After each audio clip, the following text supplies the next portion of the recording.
Fagoo miti dhiyootti, boruu miti har'atti. Raafama koo calqabu godhee Yesuusin ajeessisa gamatti. Sodaadhe maaf har'ommaa, homaayyuun ta'uu oomaa.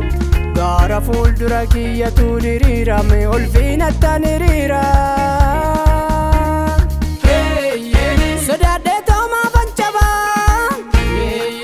Kanan waame mootii jabaa, mana baasee nan hanqisu.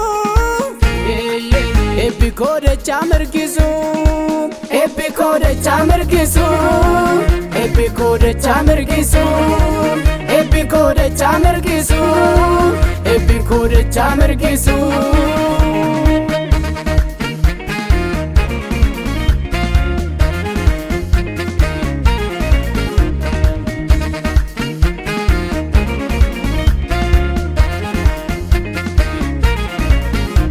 Salphinaan mataa koon cabsu Yesuus abbaa konaaf ta'e na qajeelcha.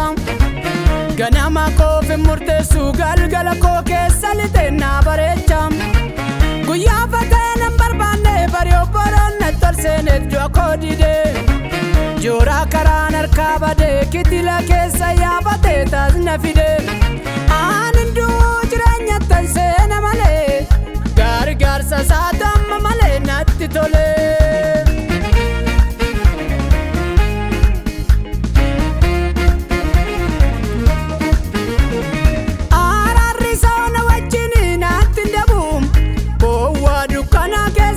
Shakkiin qabu,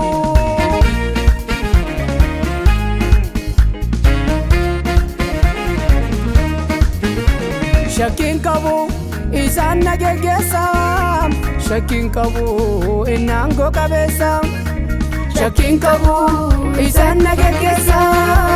Shakkiin qabu inni aangoo qabeessa.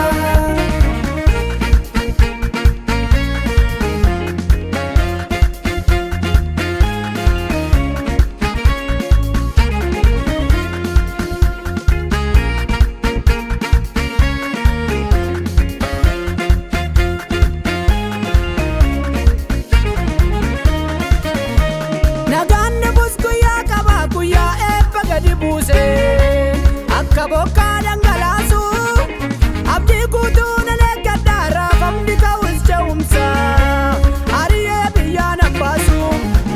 Ilaalchi namaa gajjallaa, ilaalcha abbaa koo kararraa.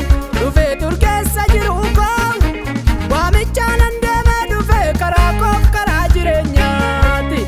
In shakkisiisu boriin koo, in shakkisiisu boruun bakka keera ifeen natti mul'ata.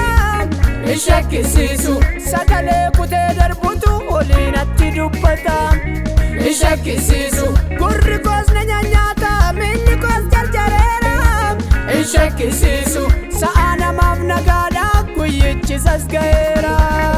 As ga'eera guyyaan nagaa, as ga'eera. As ga'eera guyyaan nagaa, as ga'eera. As ga'eera guyyaan nagaa.